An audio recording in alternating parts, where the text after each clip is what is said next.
एक समय की बात है। एक छोटे से गांव में सुनैना अपने माता पिता के साथ रहती थी, जहां उनके खेत हरे भरे रहते थे और हर मौसम में तरह तरह की फसलें होती थीं। एक रोज सुनैना अपने पिता के साथ खेत में थी और उसने खुशी से बैंगन के पौधों की तरफ इशारा किया। पिताजी, देखिए तो, ये बैंगन कितनी तेजी से बढ़ी है। मेरी तो इच्छा है कि आज हम इसी की सब्जी बनाएं, जो माँ को सबसे ज्यादा पसंद है। हाँ बेटी, क्यों नहीं। जब तुम्हारी अम्मा को तुम्हारे हाथ की सब्जी इतनी भाती है, तो तुम्हें जरा भी देर नहीं करनी चाहिए। सुनैना वो बैंगन तोड़कर घर ले आती है और घर आते ही सुनैना ने माँ कोकिला देवी को आवाज दी। माँ, आज मैं और पिताजी आपके लिए एकदम ताजे बैंगन लेकर आए हैं। बेटी, तुम जवान हो गई हो। कब तक तुम्हारी दुनिया बैंगन और कद्दू के इर्द गिर्द घूमती रहेगी? आप इस लड़की को खेतों में ले जाना बंद करिए। लोग क्या कहेंगे कि हम अपनी जवान बेटी से काम करवाते हैं। फिर कोई अच्छा रिश्ता ढूंढना बहुत मुश्किल हो जाएगा। भाग्यवान हमारी सुनैना की सुंदरता ऐसी है कि कोई भी संस्कारी लड़का उसे पल भर में पसंद कर लेगा। हमारी बेटी किसी राजकुमारी से कम थोड़ी है।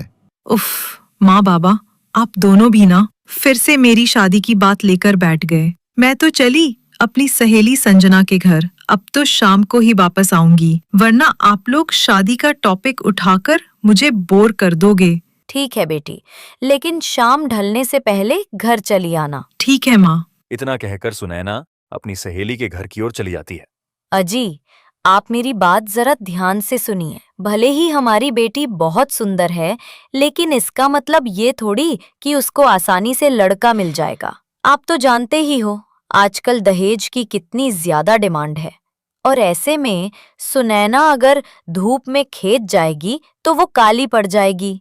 फिर लड़का ढूंढने में और भी ज्यादा मुश्किल होगी। हाँ कोकिला, तुम सही कह रही हो। अब से मैं इस बात का खास ख्याल रखूंगा। खैर, एक दिन पड़ोस की यशोदा काकी मिठाई का डब्बा लेकर आईं। मेरी प्रिया का रिश्ता तय हो गया है। लड़का लंदन में रहता है और वहीं जॉब करता है, और साथ ही साथ उसके पिता का बहुत बड़ा बिजनेस है वहाँ। मेरी बेटी तो शादी के बाद राज करेगी। हाँ। इसी खुशी में तुम्हारे पूरे परिवार के लिए मिठाई। यशोदा काकी मिठाई का डब्बा देकर चली जाती है। तभी कुछ देर बाद सुनैना के पिता बाहर से आते हैं। अरे क्या बात है कोकिला, तुम्हारे हाथों में ये मिठाई का डब्बा कहाँ से आया? लगता है कोई बहुत ही खुशी की बात है, वरना हमारे यहाँ ऐसे ही थोड़ी ना मिठाई आती है। ये खुशी हमारे लिए नहीं है। यशोदा की बेटी की शादी लंदन में तय हो गई है। लड़का बहुत बड़े घराने का है। पता नहीं हमारे नसीब में ऐसी खुशी कब आएगी। पता नहीं कब होंगे मेरी बेटी के हाथ पीले। अरे कोकिला, तुम हमेशा इतना चिंता में क्यों रहती हो? अरे हमारी बेटी सुनैना के लिए भी भगवान ने किसी नेक लड़के को बनाया ही होगा, और देखना जल्द ही हमें कुछ अच्छा सुनने को मिलेगा। तुम चिंता मत करो। वैसे मैंने तुम्हें एक बात नहीं बताई। कौन सी बात जी? कुछ दिनों के बाद मेरी बहन शोभा आने वाली है।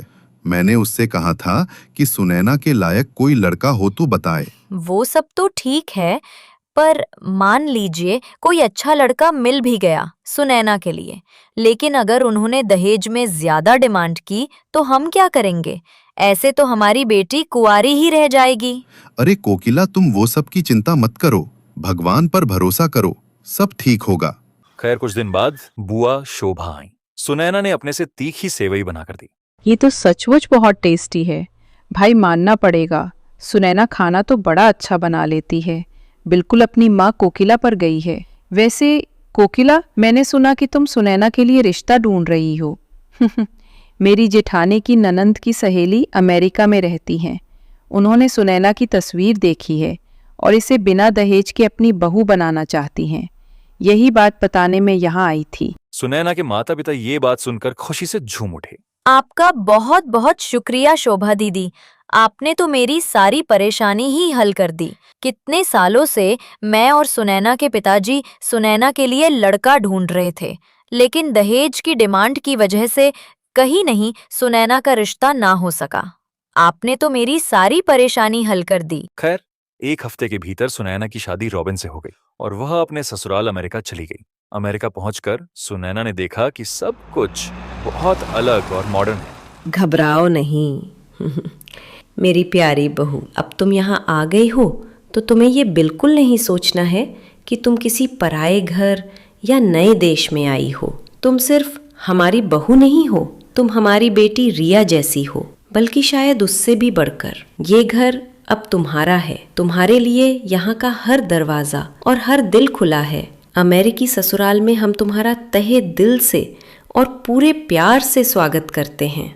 बहू देखो, ये बात सच है कि हम बरसों से अमेरिका में रह रहे हैं और यहाँ की चमक दमक में अपना जीवन बिताते हैं, लेकिन तुम ये कभी मत भूलना कि हमारा भारत, हमारी संस्कृति और हमारे संस्कार आज भी हमारे दिल और रगों में बसते हैं। हमने इस घर को हमेशा भारतीय रीति रिवाजों और प्यार से सींचा है। तुम बेझिझक अपने रिवाजों का पालन करना। इस घर में तुम्हें कभी ये महसूस नहीं होगा कि तुम अपनी जमीन से दूर हो। वाह, आप दोनों की बातें सुनकर तो मेरा सारा डर ही खत्म हो गया। मैं तो बेवजह ही सोच सोच कर परेशान हो रही थी कि शादी के बाद इस अमेरिका में मेरा क्या होगा और मैं कैसे रहूंगी। पर अब आप लोगों से मिलकर और ये प्यार देखकर मुझे पक्का यकीन हो गया है कि ये मेरे लिए दूसरा घर ही है। अब मैं बिल्कुल भी नहीं घबराऊंगी। खैर, गृह प्रवेश के बाद दोनों आराम करने के लिए अपने कमरे में चले जाते हैं और एक दूसरे से खूब सारी बातें करते हैं। अगले दिन सुनैना जल्दी उठकर अपनी पहली रसोई की रस्म करने के लिए किचन में आ जाती है, जहां सास रूबी उससे कहती है, अरे सुनैना बहू, तुम इतनी जल्दी क्यों उठ गई? माँ जी, वो आज मेरी पहली रसोई है ना, इसलिए। अरे सुनैना बेटा, तुम जरा भी फिक्र मत करो, कोई बात नहीं। ये पहली रसोई या दूसरी रसोई तो चलती ही रहेगी। ये सब तो रस्में हैं जो हम खुशी से पूरी कर लेंगे। अभी तुम्हारे लिए सबसे ज़रूरी है कि तुम और रॉबिन एक दूसरे के साथ ढेर सारा वक्त बिताओ। तुम अभी अभी यहाँ आई हो, सब कुछ नया है, इसलिए मेरी मानो तो अभी तुम दोनों ज़्यादा से ज़्यादा टाइम साथ में बिताओ, एक दूसरे को समझो और हाँ, इस खूबसूरत अमेरिका को भी घूमो और एंजॉय करो। थैंक यू सो मच माँ जी। आप कितनी अच्छी हैं, ये मैं शब्दों में बता नहीं सकती। सच कहूँ तो मैंने कभी सोचा भी नहीं था कि मुझे आपके जैसी इतनी समझने वाली, इतनी खुली सोच वाली और इतनी प्यार करने वाली सास मिलेंगी। मैं तो थोड़ा घबरा रही थी कि नए घर में कैसे क्या होगा, कैसे मैं आप लोगों के साथ घुल मिल पाऊंगी। पर आपने तो आते ही मुझे बेटी जैसा प्यार दिया है और मेरे मन की सारी चिंता ही दूर कर दी। खैर, थोड़ी देर में सुनैना बाहर जाने के लिए तैयार होकर आ जाती है। अरे ये क्या बहू, तुम अमेरिका घूमने इन कपड़ों में जाओगी? इंडिया में तो तुमने सलवार सूट और साड़ी बहुत पहनी होगी। मुझे लगता है तुम्हें अब कुछ डिफरेंट ट्राई करना चाहिए। हाँ भाभी, माँ बिल्कुल सही कह रही है। आप मेरे साथ चले, मैं आपको तुरंत रेडी करके लाती हूँ। भैया तो आपको देख के लट्टू हो जाएंगे। मैं आपको अपने मॉडर्न कपड़े दूंगी। लेकिन ननद जी, मुझे इन्हीं कपड़ों में ज्यादा कंफर्टेबल लग रहा है। मॉडर्न कपड़े पता नहीं मुझ पर कैसे लगेंगे। मुझे तो सोचकर ही शर्म आ रही है। अरे भाभी, आप इतना मत सोचे, आप बस मेरे साथ चले। खैर, सुनैना अपनी ननद के साथ चली जाती है। थोड़ी ही देर में वह मॉडर्न और स्टाइलिश कपड़े पहनकर आती है, जिसमें वह काफी खूबसूरत लग रही होती है। रॉबिन उसे देखता ही रह जाता है। अरे वाह सुनैना, तुम तो आज बहुत खूबसूरत लग रही हो। ये तुम्हारी ड्रेस भी कितनी प्यारी है, तुम पे बहुत अच्छी लग रही है। आज तो तुम्हें देखकर चांद भी शर्मा जाएगा। खैर, रॉबिन सुनैना को घुमाने ले जाता है और कुछ घंटे घूमने के बाद दोनों मॉल चले जाते हैं। सुनैना मॉल में रखी सब्जियों को देखकर कहती है, यहाँ ये सब्जियाँ कहाँ से आती हैं? ये सब तो बासी हैं। मुझे ताजी खेतों से तोड़ी हुई सब्जी पसंद है। सुनैना धीरे बोलो, स्टोर वाले सुन लेंगे। और मैं तुम्हें एक बात बता दूं कि यहाँ सब स्टोर किया हुआ खाना खाते हैं। यहाँ गांव के जैसे ताजी सब्जियां नहीं मिलती। खैर, मॉल घूमने के बाद रॉबिन सुनैना को रेस्टोरेंट ले जाता है, जहाँ का खाना सुनैना को पसंद नहीं आता। यार, ये भी कोई खाना है? सब्जियां तो एकदम बासी हैं। इसमें तो कोई स्वाद ही नहीं है। इससे लाख गुना अच्छा तो मैं बना सकती हूँ। तुम यहाँ अभी नई नहीं हो ना, इसलिए तुम्हें ऐसा फील हो रहा होगा। लेकिन कोई बात नहीं, धीरे धीरे तुम्हें भी यहाँ के खाने की आदत हो जाएगी। अब अमेरिका में रहना है तो यहाँ के तौर तरीके तो अपनाने ही होंगे ना। रेस्टोरेंट का खाना खाकर सुनैना का पूरा मूड ऑफ हो जाता है। खैर, दोनों घर आ जाते हैं और घर आकर सुनैना अपनी माँ को वीडियो कॉल करती है। वहाँ आपको पता है, अमेरिका तो हमारे इंडिया से एकदम अलग है और यहाँ के खाने में भी वैसा स्वाद नहीं है। और आपको पता है, यहाँ सब बासी सब्जियाँ खाते हैं। मैं तो बहुत मिस कर रही हूँ हमारे गांव के ताजे सब्जियों को। यहाँ तो खेत ही नहीं है कि मैं ताजी सब्जी उगा सकूं। खेत नहीं है तो क्या हुआ, तुम्हारी घर की बालकनी कितनी बड़ी है, वहीं पर उगाओ सब्जियां, इससे तुम्हारा मन भी लगा रहेगा। हाँ बाबा, ये आपने एकदम मस्त आइडिया दिया है, मैं जरूर ट्राई करूंगी। सुनैना ने बालकनी में सब्जी उगाने का फैसला किया। उसने मिट्टी और बीज लाकर गमलों में बैंगन, टमाटर आदि बो दिए। बहू, ये सब तुम क्या कर रही हो? क्या घर में सब्जी उगाना अजीब नहीं है? आस पड़ोस वाले देखेंगे तो मजाक उड़ाएंगे और सोसाइटी में हमारी कितनी बेइज्जती होगी।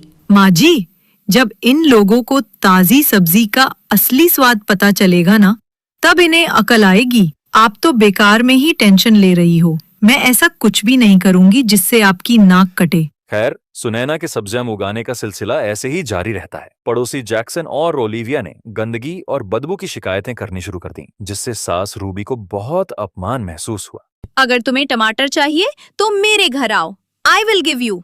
लेकिन सोसाइटी में ये दुर्गंध मत फैलाओ, सभी को कितनी प्रॉब्लम हो रही है। लगातार हो रहे अपमान से तंग आकर और सुनैना को बालकनी से पौधे हटाने पड़े। मुझे बाहर का पास्ता पिज्जा बिल्कुल हजम नहीं होता। मुझे तो बहू के हाथ की सब्जी रोटी ही स्वादिष्ट लगती है, वो भी घर पर उगाए हुए। आस पड़ोस के लोग हमारे बारे में क्या सोचते हैं, इससे हमें क्या मतलब है। हम लोगों ने बेकार में ही बहू को सब्जियां उगाने से मना कर दिया। हमें कोई और उपाय खोजना होगा। खैर, अगले दिन ससुर जी के कहने पर पूरा परिवार मिलकर पौधों को छत पर शिफ्ट कर देता है। कुछ ही दिनों में वहां बैंगन, पालक और ढेर सारी ताजी सब्जियां उग गईं। एक दिन सास रूबी ने सभी पड़ोसियों को बहू के स्वागत में खाने पर बुलाया। हमने तेरी आने की पार्टी अभी तक लोगों को नहीं दी है, क्यों ना एक छोटा सा सेलिब्रेशन प्लान करे और खाने का सारा काम तुम करो। हाँ, ये अच्छा रहेगा। मैं अपने उगाए ताजे बैंगन और सब्जियों से ही सारा खाना बनाऊंगी। सुनैना ने अपने उगाए ताजी सब्जियों से गोभी क्रिस्पी, पालक पनीर, आलू मटर की कचौड़ी और सलाद बनाया। सभी शाम को खाने पर आए। ये गोभी क्रिस्पी इज सो डिलिशियस। मैंने इतना फ्रेश और डिलिशियस फूड कभी नहीं खाया। आप लोगों ने सब्जियां कहाँ से मंगवाई थी? प्लीज बताइए ना। हम भी वहीं से मंगवाएंगे। बहुत स्वादिष्ट था पूरा खाना। चलिए, मैं आपको दिखाती हूँ कि ये सब्जियां कहाँ से आई हैं। सभी को छत पर ले जाकर बहू का वेजिटेबल प्लांटेशन दिखाती है। बैंगन, पालक और दूसरी ताजी सब्जियों के पौधे देखकर सभी पड़ोसी हैरान हो जाते हैं और चुपचाप घर चले जाते हैं। सबके जाने के बाद बहू, तूने कमाल कर दिया। आज उन पड़ोसियों को भी ताजी सब्जी का स्वाद मिल गया। अब वो हमारे बारे में कुछ नहीं बोल पाएंगे। बहू, मुझे तुम पर बहुत प्राउड फील हो रहा है। तुमने पूरे मोहल्ले को दिखा दिया कि ताजगी और शुद्धता क्या होती है। और इस तरह सुनैना ने अपनी सादगी और मेहनत से अमेरिका के हाई क्लास सोसाइटी में अपनी जगह बना ली और पड़ोसियों को भी ताजे खाने का महत्व समझा दिया।